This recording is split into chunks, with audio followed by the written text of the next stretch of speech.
إن الحمد لله نحمده ونستعينه ونستغفره ونعوذ بالله من شرور أنفسنا ومن سيئات أعمالنا من يهده الله فلا مضل له ومن يضلله فلا هادي له وأشهد أن لا إله إلا الله وحده لا شريك له وأشهد أن محمدا عبده ورسوله يا أيها الذين آمنوا اتقوا الله حق تقاته ولا تموتن إلا وأنتم مسلمون يا أيها الناس اتقوا ربكم الذي خلقكم من نفس واحدة وخلق منها زوجها وبث منهما رجالا كثيرا ونساء واتقوا الله الذي تساءلون به والأرحام إن الله كان عليكم رقيبا يا أيها الذين آمنوا اتقوا الله وقولوا قولا سديدا يصلح لكم أعمالكم ويغفر لكم ذنوبكم ومن يطع الله ورسوله فقد فاز فوزا عظيما أما بعد فإن خير الحديث كتاب الله وخير الهدي هدي محمد صلى الله عليه وسلم وشر الأمور محدثاتها وكل محدثة بدعة وكل بدعة ضلالة وكل ضلالة في النار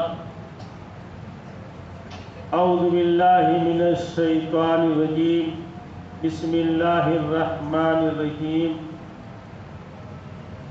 إن الله لا يظلم الناس شيئا ولكن الناس أنفسهم يظلمون وفي الحديث عن أبي ذر رضي الله تعالى عنه عن النبي صلى الله عليه وسلم فيما روى عن الله تبارك وتعالى أنه قال يا عبادي إني حرمت الظلم على نفسي وجعلته بينكم محرما فلا تظالموا رواه مسلم رب اشرح لي صدري ويسر لي أمري واحلل عقدة من لساني يفقهوا قولي سبحانك لا علم لنا إلا ما علمتنا انک انت العلیم الحکیم۔ تمام قسم کی تعریف و توصیف، بڑائی، بزرگی، کبریائی اور حمد و ثنا اللہ رب العالمین ہی کے لیے ہے۔ درود و سلام نازل ہوں اللہ رب العالمین کے تمام نبیوں رسولوں پر، خاص کر آخری نبی محمد عربی صلی اللہ علیہ وسلم پر، آپ کے آل پر، آپ کے اصحاب پر۔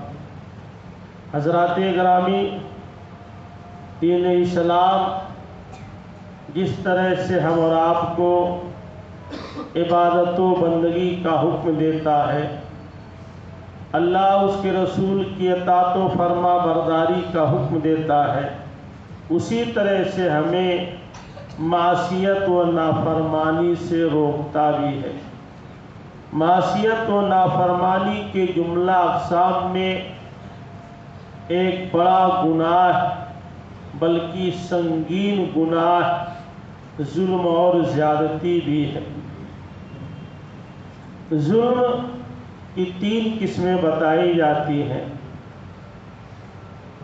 ایک اللہ اور بندوں کے درمیان ظلم ہوتا ہے جس کو شرک کہا جاتا ہے، اور یہ سب سے بڑا گناہ ہے۔ دوسرا، آدمی خود اپنے آپ پر ظلم کرتا ہے، شریعت میں اس سے بھی روکا گیا ہے، منع کیا گیا ہے اور اس کی بھی مذمت اور برائی کی گئی۔ ظلم کی ایک تیسری شکل یہ ہے کہ ایک شخص دوسرے پر ظلم کرتا، ہم باہم ایک دوسرے پر زیادتی کرتے ہیں، ظلم کرتے ہیں۔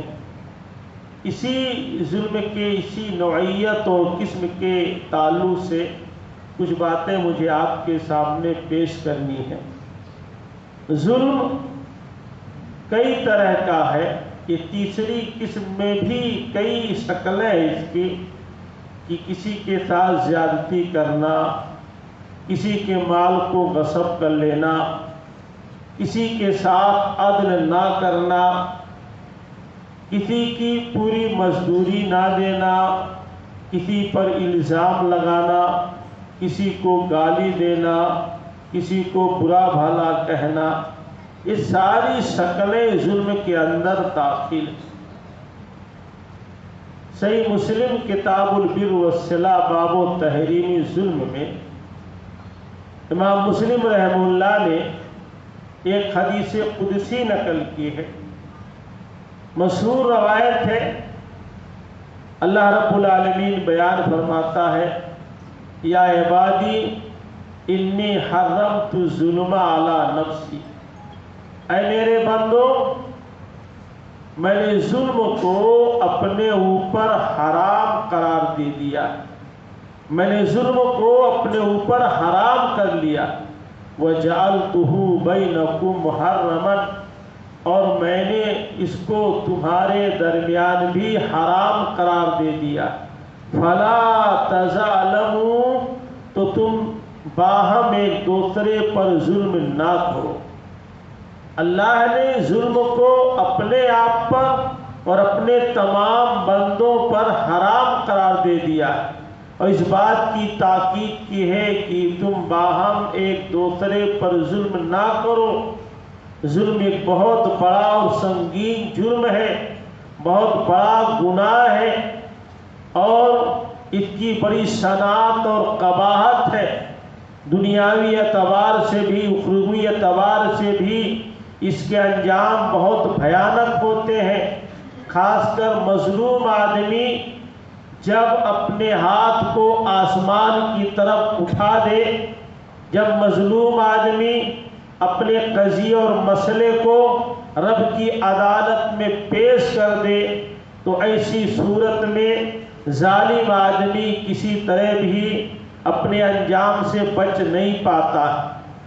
صحیح بخاری کتاب المظالم کی وہ مشہور روایت ہے جسے عبداللہ ابن عباس رضی اللہ تعالیٰ عنہما نے بیان کیا ہے، ان النبی بعث معاذ من الیمن، اللہ کے نبی نے معاذ بن جبل کو یمن کی طرف بھیجتے ہوئے فرمایا تھا، اتقی دعوت المظلوم، مظلوم کی دعا سے بچو، مظلوم کی بد دعا سے بچو، مظلوم کی آہ و پکار سے بچو، فَإِنَّهُ لَيْسَ بَيْنَهَا وَبَيْنَ اللَّهِ حجاب، کیونکہ اس کے درمیان اور اللہ کے درمیان کوئی چیز رکاوٹ نہیں ہے، پردہ نہیں ہے۔ اور صحیح بخاری کی بات دوسری روایتوں میں ہے، اتقی دعوت المظلوم فَإِنَّ دَعْوَةَ الْمَظْلُومِ مُسْتَجَابَةٌ، مظلوم کی بد دعا سے بچو، مظلوم کی آہ سے بچو، کیونکہ مظلوم کی دعا، بد دعا، آہ یہ قبول کی جاتی ہے، سنی جاتی ہے۔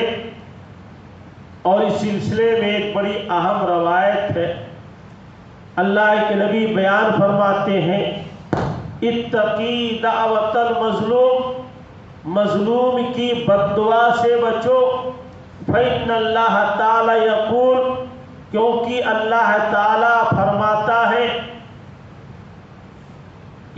بعزتی و جلالی، میرے عزت و جلال کی قسم، جب مظلوم آدمی اپنے ہاتھ کو آسمان کی طرف اٹھاتا ہے، اپنی بات رب کی عدالت میں پیش کرتا ہے، اپنی آہ آسمان تک پہنچاتا ہے، تو اللہ تعالیٰ کہتا ہے، عزتی و جلالی، میری عزت و جلال کی قسم، لانصرنک، میں تمہاری ضرور بضرور مدد کروں گا، ولو بعد حین، اگرچہ ایک وقت کے بعد ہی صحیح، ایک مدت کے بعد ہی صحیح، لیکن میں تمہاری ضرور مدد کروں گا۔ تو اللہ تعالیٰ مظلوم کی مدد کرتا ہے، ظالم کو سزا دیتا ہے، اللہ تعالیٰ ظالم کو برباد کر دیتا ہے، اور ان کی بربادیاں ہم اپنے معاشروں میں، اپنے سماج میں دیکھتے ہیں۔ یہ اور بات ہے، تقدیر کہہ کے، نصیب کہہ کے ہم اس کو ٹال دیتے، ہمیں احساس نہیں ہوتا ہے، ورنہ اللہ تعالیٰ ظالموں کو سزا دیتا ہے۔ ایک دو مثال میں آپ کے سامنے پیش کروں، صحابہ کرام کے زمانے کی۔ صحیح بخاری کتاب الاذان میں امام بخاری نے ایک باب قائم کیا ہے، باب وجوب القراءۃ للامام والماموم، اور اس باب کے تحت انہوں نے حضرت سمرہ بن جندب رضی اللہ تعالیٰ عنہ کی ایک روایت نقل کی۔ سمرہ بن جندب رضی اللہ تعالیٰ عنہ کہتے ہیں کہ سکا اہل الکوفۃ سعد بن ابی وقاص الی عمر بن الخطاب، ایک مشہور صحابی حضرت سعد بن ابی وقاص رضی اللہ تعالیٰ عنہ ہیں، یہ کوفہ کے گورنر بنائے گئے تھے۔ حضرت عمر بن خطاب کے دور خلافت میں یہ کوفہ کے گورنر بنائے گئے تھے۔ ایک مرتبہ کوفہ کے کچھ لوگوں نے سعد بن ابی وقاص رضی اللہ تعالیٰ عنہ کی دربار فاروقی میں شکایت کی۔ حضرت عمر بن خطاب کے دربار میں آ کر کے شکایت کی۔ ان کی شکایت کو سن کر کے حضرت عمر بن خطاب رضی اللہ تعالیٰ عنہ نے عزلہ، سعد کو وحدے سے معزول کر دیا، واستعمل علیہم عمارا، اور ایک دوسرے صحابی عمار کو ان کا عامل اور حاکم مقرر کر دیا، اور ان شکایت کرنے والوں کے ساتھ کچھ لوگوں کو کوفہ بھیجا کہ جا کر کے تحقیق کرو کہ صورتحال کیا ہے۔ یہ چند لوگ کوفہ گئے اور جا کر کے ہر مسجد میں پہنچ کر کے سعد بن ابی وقاص کے بارے میں پتہ لگانے لگے۔ جہاں بھی جاتے، جس سے بھی پوچھتے، یثنون علیہ، ہر آدمی ان کی تعریف کرتا کہ بہت اچھے ہیں، بہتر ہیں، یہاں تک کہ دخلوا فی مسجد لبنی ابس، بنو ابس نام کی ایک مسجد میں یہ لوگ داخل ہوئے۔ وہاں سعد بن ابی وقاص کے بارے میں پوچھا تو وہاں ایک آدمی کھڑا ہوا، اسامہ بن قتادہ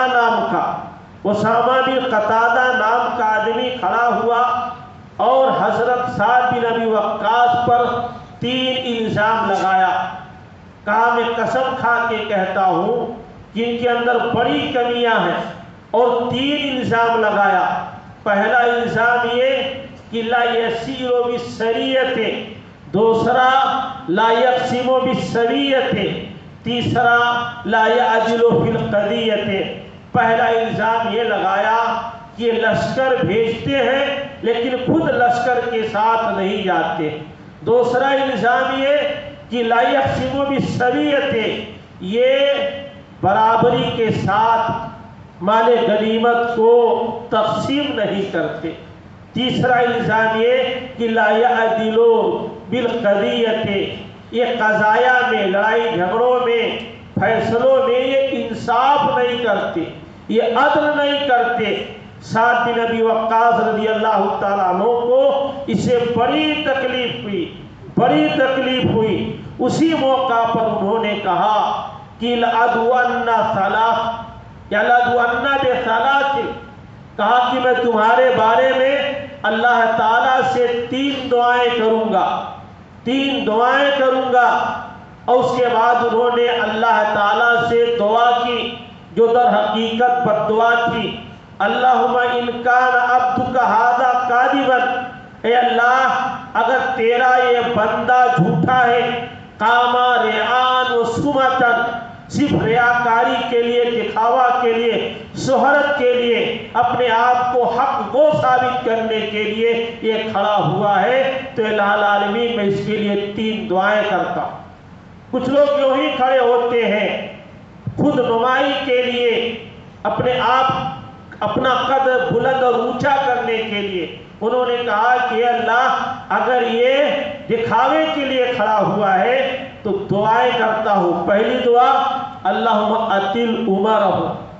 عجیب صحابہ تھے، بد دعا بھی کرتے ہیں تو کیسی بد دعا؟ اللہم اطل عمرہ، اے اللہ اس کی عمر کو طویل کر دے، لمبی عمر اس کو عطا کر۔ وہ اطل فقرہ، اور دوسری بد دعا دی کہ اللہ اس کی فقر و محتاجگی کو دراز کر دے۔ تیسری بد دعا دی کہ ارزہ بالفتن، اے اللہ اس کو فتنے میں مبتلا کر دے۔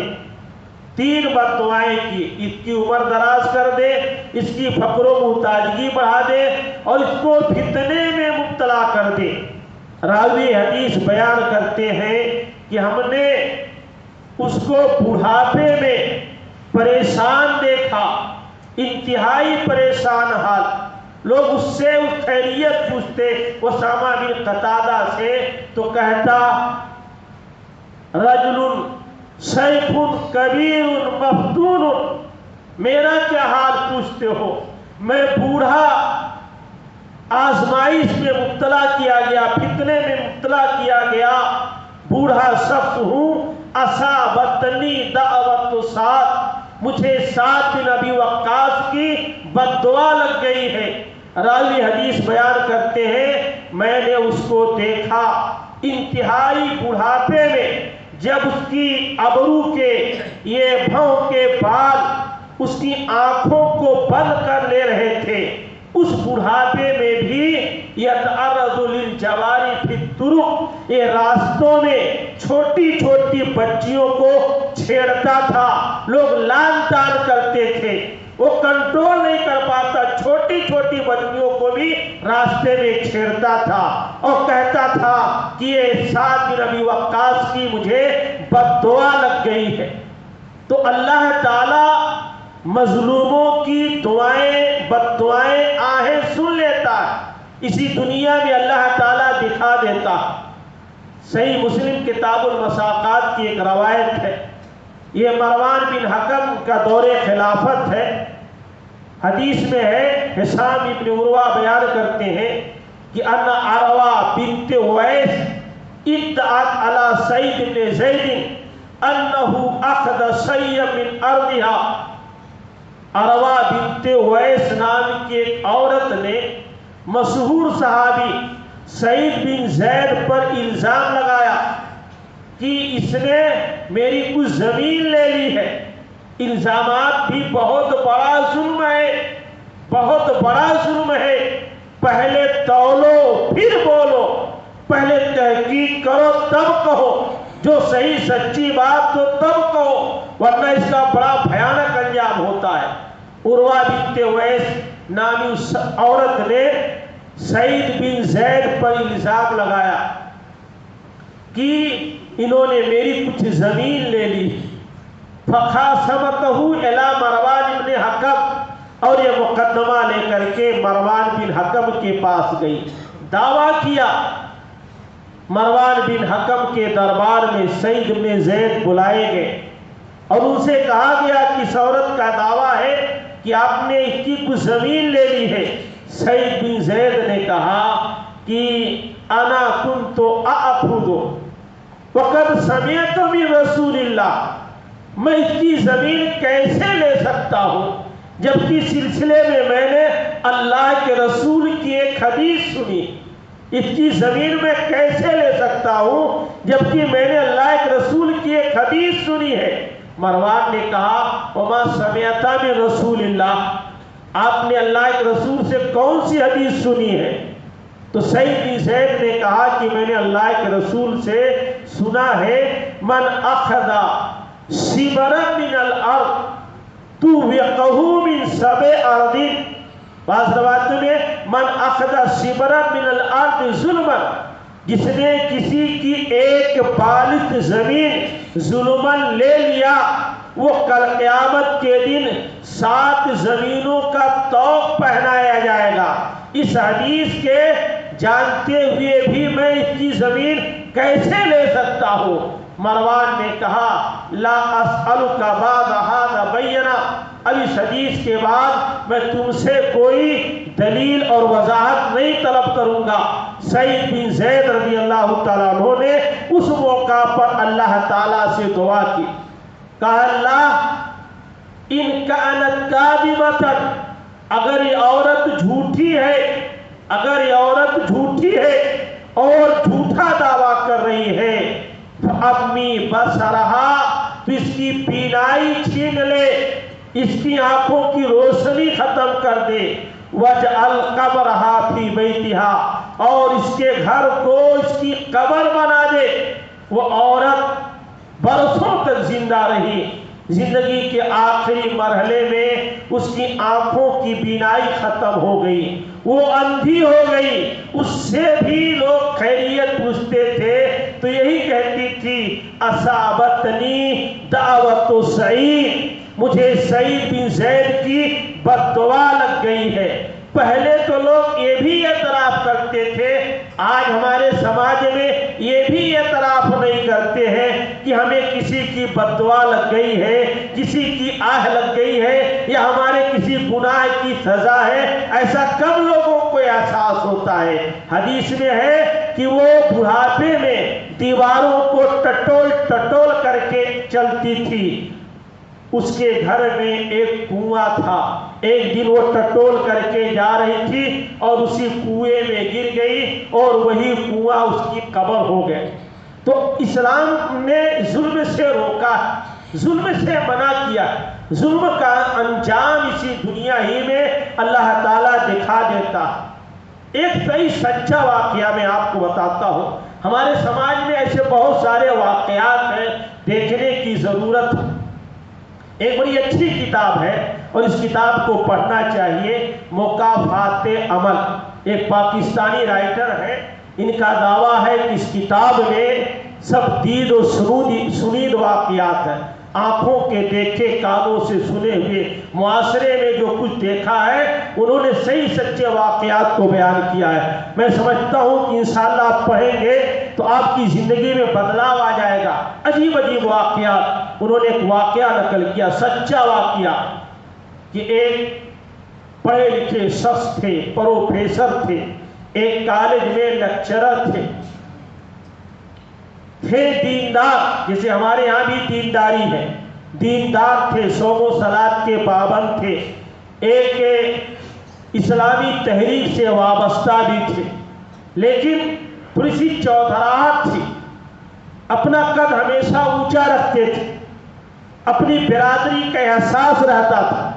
جس کالج میں وہ پڑھاتے تھے وہاں اپنا مخصوص سامان رکھتے تھے اور کسی کو چھونے نہیں دیتے تھے، حتیٰ کہ پانی پینے کے لیے بھی الگ گلاس رکھتے تھے، الگ گلاس۔ کچھ لوگ متقی ہو کر کے بھی یہ فرق رکھتے، الگ گلاس رکھتے تھے، پانی پیتے تھے، پھر اس گلاس کو اپنے دراز الماری میں رکھ دیتے تھے۔ ان کے کالج میں ایک آفس بوائے تھا، ایک لڑکا تھا جو جھاڑو پوچھا لگاتا تھا اور ٹیچروں کے کام آتا تھا، پانی وغیرہ پلاتا تھا۔ وہ بچہ 10-12 سال کا ان کو پانی پلا کر کے گلاس دھل کر کے ان کی الماری میں رکھ دیتا تھا۔ ایک دن پتہ نہیں اس کے دل میں کیا بات آئی، یا بے شعوری طور پر صاحب کو پانی پلایا اور اسی گلاس سے خود بھی پانی پی لیا، اسی گلاس سے خود پانی پی لیا۔ صاحب کی نگاہ پڑی، لال پیلے ہو گئے، برا بھلا کہا، تیش میں جا کر کے 2-3 تھپڑ بھی مارا، کہا تمہاری جرات میرے گلاس میں تم پانی پیو، ایسے ویسے۔ وہ بچہ رو دیا، کچھ اور ٹیچروں کے پاس گیا تو سب نے کہا ہم کیا کر سکتے ہیں، صاحب کا مزاج ہی ایسے ہے۔ ویسے بھی غریبوں کے لیے دنیا میں کوئی عدالت نہیں ہوتی ہے، کوئی سنوائی نہیں ہوتی ہے۔ وہ بچہ تڑپ کر کے رہ گیا، شاید اس کی آہ آسمان تک پہنچ گئی۔ چند دن گزرے تھے، صاحب کے یہاں 3 بچے تھے، 2 بچے اسکول جاتے تھے، ایک بچہ جو 8-10 مہینے کا تھا، گھسٹ کر کے چلتا تھا، وہ گھر پہ رہتا تھا۔ 2 بچے اسکول گئے ہوئے تھے، پروفیسر صاحب بھی کالج گئے ہوئے تھے، بیگم صاحبہ گھر پر تھیں، جھاڑو پوچھا لگا رہی تھیں۔ کچھ دیر کے بعد وہ دیکھتی ہیں کہ ان کا چھوٹا بچہ گھر میں موجود نہیں۔ اس کمرے میں تلاش کیا، اس کمرے میں تلاش کیا، پورے گھر میں تلاش کیا، کہیں وہ بچہ نظر نہیں آیا۔ بیگم صاحبہ پریشان ہو گئی کہ یا اللہ بچہ کہاں گیا؟ پڑوسیوں سے پوچھا، ادھر ادھر پوچھا، پتہ نہیں چل رہا تھا کہ بچہ کہاں چلا گیا۔ پروفیسر صاحب کو اطلاع دی گئی، وہ بھی بھاگم بھاگ آئے اور تلاش کرنے لگے، ڈھونڈنے لگے کہ الہ العالمین بچہ گیا کہاں؟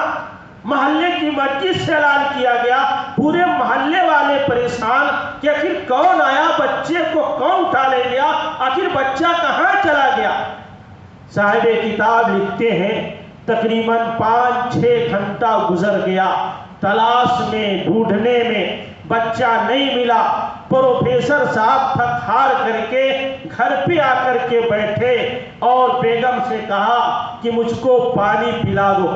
بیگم صاحبہ پانی کے لیے جب فریج کا دروازہ کھولتی ہیں تو دیکھتی ہیں کہ ان کا لال اسی فریج میں اینٹ کر کے مرا پڑا ہے۔ شاید کھیلتے کھیلتے گیا، فریج کا دروازہ کھلا تھا، اس میں داخل ہو گیا، فریج خود بخود اس کا دروازہ بند ہو جاتا ہے، اسی میں اینٹ کر کے مر گیا۔ صاحب کتاب کا دعویٰ ہے کہ یہ در حقیقت وہ سزا ہے جو اس چھوٹے سے ملازم کے ساتھ پروفیسر صاحب نے کیا تھا، اللہ تعالیٰ نے ان کی اولاد کے ساتھ کیا ہے۔ تو اللہ تعالیٰ کے ہاں مکافات عمل ہے۔ میرے کسی درس میں میرے کسی بھائی نے سوال کیا تھا کہ جرم اور کرے سزا کسی اور کو ملے، ایسا شریعت میں نہیں ہے۔ بعض دلیلیں ہیں، بعض نصوص ہیں، لیکن یہ بھی سچائی ہے اللہ تعالیٰ جب کسی کو سزا دیتا ہے تو اولاد کے ذریعے سزا دیتا ہے، کیونکہ سب سے زیادہ تکلیف انسان کو اولاد کے ذریعہ ہوتی ہے۔ بیوی مر جائے اتنی تکلیف نہیں، شوہر مر جائے اتنی تکلیف نہیں، اولاد کو جو زخم پہنچتی ہے اس سے انسان کو تکلیف پہنچتی ہے۔ تو اللہ تعالیٰ ایسے سزائیں دیتا ہے، اللہ مظلوموں کا ایسے ساتھ دیتا ہے، ظالموں سے چھین لیتا ہے، اور ظالم کو یہ احساس ہی نہیں ہوتا کہ ہمارے جرم کی یہ سزا ہے، وہ تو تقدیر و نصیب کہہ کر کے ٹال دیتا ہے، جبکہ یہ تقدیر نہیں ہوتی ہے، سزا ہوتی ہے۔ کہیں نہ کہیں ہمارے جرم پر اللہ تعالیٰ ہمیں سزا دیتا ہے۔ ہم نے اپنے گاؤں میں ایسے بہت سے واقعات دیکھے میرے بھائیوں۔ ہمارے گاؤں میں ایک عورت تھی، بچپنے میں ہم نے دیکھا اس کا شوہر زیادہ تر ممبئی رہتا تھا، شاید شوہر کو دبا لے گئی تھی۔ بہت ساری خواتین شوہروں پر راج کرتی، حکومت کرتی ہیں، یہ بدقسمت عورتیں ہیں جو شوہروں کو دبا کر کے رکھتی ہیں۔ وہ بھی بیچارہ پردیس رہتا تھا، بچے بڑے ہوئے، جب باپ ڈرا ہوا تو بیٹے بھی 2 تھے، پڑھے لکھے نہیں تھے، وہ بھی ڈرے رہتے تھے۔ جب بہویں آئیں ہم نے دیکھا کہ یہ بہوؤں کو مارتی تھی، بہوؤں کو مارتی تھی۔ ہم کسی کے بیٹی کو ستائیں گے تو ہماری بیٹی بھی ستائی جائے گی، یہ اللہ تعالیٰ کا نظام ہے۔ یہ عورت بہوؤں کو ستاتی تھی، مارتی تھی۔ بچے باہر گئے، اس کے بعد آئے، اپنا گھر بنا لیے، الگ تھلگ رہنے لگے۔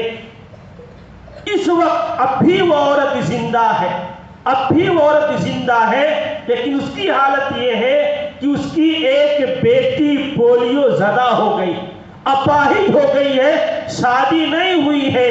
گورنمنٹ اپاہجوں کو جو سائیکل دیتی ہے وہی سائیکل پائی ہے، اور کچھ وظیفہ اس کا ملا ہوا، اسی سے ماں بیٹی گزر بسر کرتی۔ ایک بیٹی تھی انتہائی تندرست، خوبصورت، شادی کے 6 ہی مہینے بعد اس کا طلاق ہو گیا، دوسری شادی ہوئی، اس کے بارے میں گاؤں میں چرچا ہے کہ وہ لڑکا نامرد ہے، اب اس کی بیٹی اپنے سسر کے ساتھ رہتی ہے۔ یہ سب زیادتیاں جب ہم دوسروں کے ساتھ کرتے ہیں تو اللہ تعالیٰ ہمارے ساتھ بھی کرتا ہے۔ ہمارے گاؤں کے بغل میں ایک بڑا گاؤں ہے، وہاں ایک پرانا مدرسہ چلتا تھا، اور ہندوستان کے سب سے بڑے مدرسہ دارالحدیث رحمانیہ دلی کے ایک عالم تھے، فارغ تھے، اور کئی برسوں تک دلی میں انہوں نے پڑھایا تھا۔ آ کر کے اپنے گاؤں میں مدرسہ قائم کیا۔ کچھ لوگوں نے اختلاف کیا، زور زبردستی ان کو مدرسے سے ہٹا دیا۔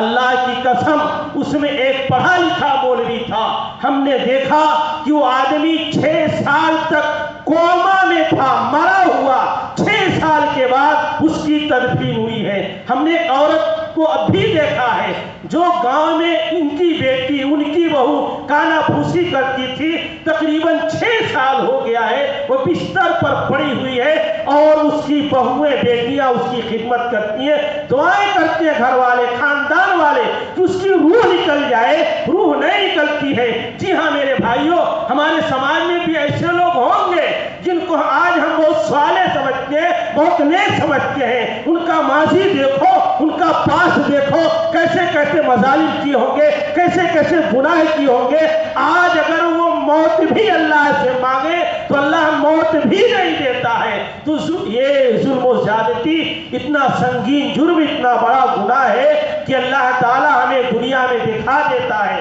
صحیح بخاری کتاب الادب کی روایت ہے، حدیث کے راوی حضرت ابو ہریرہ رضی اللہ تعالیٰ عنہ بیان کرتے ہیں، اللہ کے نبی نے بیان فرمایا، من کانت عندہ مظلمۃ لاخیہ من عرضہ او من شیء، جس آدمی کا اس کے کسی بھائی کا کوئی ظلم اس کے پاس ہو، جس نے اپنے بھائی پر کوئی ظلم کیا ہو، عزت و آبرو کے ذریعہ یا کسی اور چیز کے ذریعہ، وہ دنیا میں اس کی صفائی کر لے، اس سے معافی مانگ لے، معافی تلافی کر لے، معذرت کر لے۔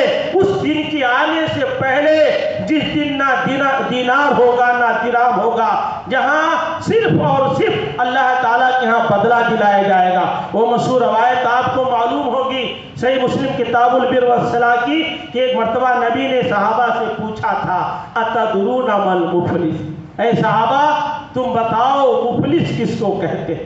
ہم نے مہینہ بھر بڑی نیکیاں کی، بہت کوششیں کی ہیں، ذکر و اذکار کیے میرے بھائی، تراویح پڑھی، تلاوت کیا ہے، دور دراز سے آئے ہیں، اللہ آپ کی نیکیوں کو قبول فرمائے، لیکن عید منانے سے پہلے، عید کی خوشی کا اظہار سے پہلے، اپنے مظالم پر، اپنی زیادتیوں پر، اپنے گناہ پر آپ یاد کر کے جو لوگ زندہ ہیں ان سے معافی مانگنے، ان سے معذرت کرنے، اور اپنی ظلم و زیادتی پر اللہ سے توبہ کرنے، اور جو کچھ ہم نے کیا ہے نیکیاں اس کی قبولیت کی دعا کریں، تب عید منائیں، تب جا کر کے خوشی ہو سکتی ہے۔ ورنہ آپ میٹھی چیزیں کھائیں، خوشی کا اظہار کریں، برسوں سے اپنے بھائی سے ملے ہوئے نہیں، بہنوں کے ہاں گئے ہوئے نہیں، خالہ پھوپھیوں کے ہاں فون تک نہیں کیا، یہ ساری نیکیاں کسی معنی کی نہیں ہوگی اگر آپ کے اندر، ہمارے اندر انسانیت نہیں ہے، ہم نے کسی کے ساتھ زیادتی کی ہے۔ اللہ کے نبی فرماتے ہیں، اتدرون ما المفلس، مشہور روایت ہے، اے صحابہ بتاؤ مفلس کس کو کہتے ہیں، محتاج کس کو کہتے ہیں؟ قالوا المفلس فینا من لا درہم لہ ولا متاع، صحابہ نے کہا کہ اللہ کے نبی، ہم اپنے درمیان مفلس، محتاج اسی کو سمجھتے ہیں جس کے پاس درہم دینار نہ ہو، روپیہ پیسہ نہ ہو۔ نبی نے فرمایا نہیں، ان المفلس من امتی، میری امت کا مفلس، میری امت کا مفلس محتاج وہ آدمی ہے، من یاتی یوم القیامت بصلاۃ و صیام و زکوٰۃ، جو قیامت کے دن نمازیں لے کر کے آئے گا، روزے لے کر کے آئے گا، زکوٰۃ لے کر کے آئے گا، نمازوں کی نیکیاں ہوں گی، روزوں کی نیکیاں ہوں گی، زکوٰۃ کی نیکیاں ہوں گی، نیکیوں کا گٹھڑ لے کر آئے گا، دنیا میں بہت صالح، بہت نیک رہا ہوگا، ساری نیکیاں لے کر کے آئے گا، لیکن بدقسمتی سے قد شتم ھذا، کسی کو گالی دی ہوگی، کسی کو گالی دی ہوگی، وَقَدْ فَحَادَ کسی پر الزام لگایا ہوگا، وَأَكَلَ مَالَ هَذَا کسی کا ناحق مال کھایا ہوگا، وَسَفْكَ دَمَ هَذَا کسی کا ناحق خون بہایا ہوگا، وَضَرَبَ هَذَا کسی کو ناحق مارا ہوگا۔ دیکھیاں ایک طرف لیکن معاملات ایک طرف، گالی دی ہوگی، خون بہایا ہوگا، مارا ہوگا، ناحق مال کھایا ہوگا، حتیٰ کہ الزام لگایا ہوگا، یہ ساری چیزیں بھی ہوں گی۔ تب کیا ہوگا؟ نبی فرماتے ہیں کہ جن کے ساتھ اتنی زیادتی کی ہوگی وہ لوگ آئیں گے، الہ العالمین آپ کا نمازی بندہ، یہ حاجی بندہ، یہ زکاتی بندہ، یہ روزے دار بندہ، اس نے مجھ کو گالی دی تھی، اس نے مجھ کو ناحق مارا تھا، ناحق میری زمین جائیداد روپیہ پیسہ غصب کیا تھا، مجھ پر الزام لگایا تھا، وہاں درہم و دینار نہیں ہوں گے۔ حدیث میں ہے فَيُتَحَادَ مِنْ حَسَنَاتِهِ اس صالح نیک آدمی کی نیکیاں اٹھا کر کے ان دعوے داروں کو دے دی جائیں گی، جتنے دعوے دار لوگ آئیں گے سب کو دے دی جائیں گی۔ فَإِنْ فَنِيَتْ حَسَنَاتُهُ قَبْلَ أَنْ يُقْضَى مَا عَلَيْهِ نیکیاں ختم ہو گئیں، پھر بھی کچھ دعوے دار آ رہے ہیں، الہ العالمین اس نے میرے ساتھ زیادتی کی تھی، اب تو نیکی رہ نہیں گئی۔ حدیث میں ہے کہ ان دعوے داروں کے گناہ، ان کی غلطیاں اٹھا کر کے اس نیک و صالح آدمی پر طُرحت ڈال دی جائیں گی، ثم طُرح فی النار پھر اس کو اٹھا کر کے جہنم میں پھینک دیا جائے گا۔ یہ آپ کی تراویح، آپ کے روزے، آپ کی نفلی عبادتیں، آپ کے ذکر و اذکار، آپ کے صدقات خیرات، آپ کی یہ فطرے کسی معنی کے نہیں رہ جائیں گے اگر اس کے ساتھ ساتھ ہم نے ظلم و زیادتی کی ہے، کسی کو ناحق ستایا ہے، کسی کو مارا ہے، یا ہے کہ کسی کے حقوق ہم پر ہیں اگر ہم نے ادا نہیں کیا میرے بھائیوں تو ساری نیکیاں ضائع ہو جائیں گی۔ تو عید منانے سے پہلے، عید کی خوشی کا اظہار سے پہلے اس کا احساس ہونا چاہیے تاکہ ہماری نیکیاں قابل قبول ہو اور ہم رب کے ہاں محتاج و فقیر نہ بنے اور دنیا میں بھی اللہ کے عذاب سے محفوظ رہے، کل قیامت کے دن بھی ہم اللہ کے عذاب سے محفوظ رہے۔ اللہ کے نبی فرماتے ہیں اتقوا الظلم فإن الظلم ظلمات یوم القیامہ کہ یہ زیادتیاں قیامت کے دن تاریکیاں ہوں گی، تاریکیاں ہوں گی، کوئی دکھائی نہیں دے گا، کچھ سجائی نہیں دے گا۔ بہرحال اس طرح کی چیزوں سے ہم کلی طور پر اجتناب کریں، اپنی ذات و شخصیت کو صاف ستھرا رکھیں، صوم و صلاۃ کی پابندی کے ساتھ ساتھ اس بات کا بھی خیال رکھیں کہ ہماری ذات سے کسی کو تکلیف نہ پہنچے، کسی کی دل آزاری نہ ہو۔ میری اپنی پالیسی ہے اور میرا یہ پیغام رہتا ہے میرے بھائیوں کہ اگر ہم کسی کو نفع نہ پہنچا سکیں، کسی کو اپنی ذات سے فائدہ نہ پہنچا سکیں تو کم سے کم اتنا کریں کہ ہماری ذات سے کسی کو تکلیف نہ پہنچے، ہماری ذات سے کسی کو نقصان نہ پہنچے، ہماری ذات سے کسی کا دل نہ دکھے۔ اگر ایسا کر لے جاتے ہیں تو ایسی صورت میں یہ بہت بڑی کامیابی ہے، یہ بہت بڑی عظمت ہے اور دنیا و آخرت میں آدمی کے کامیابی و کامرانی کی دلیل ہے۔ اللہ تعالی ہم سب کو ظلم و زیادتی جیسے سنگین گناہ سے کلی طور پر محفوظ رکھے۔ الہی ہم تمام لوگوں کو ہر قسم کی عمل صالح کی توفیق دے، ہر قسم کے شر و گناہ سے مکمل طور سے محفوظ رکھے۔ الہی اب تو دنیا میں زندہ رکھ، ایمان اسلام پر زندہ رکھ، جب ہمارا خاتمہ ہو تو ایمان اسلام پر ہو۔ آمین۔ بارک اللہ لنا ولکم فی القرآن العظیم ونفعنا وإیاکم بالآیات والذکر الحکیم، انہ تعالی جواد کریم ملک بر رؤوف رحیم۔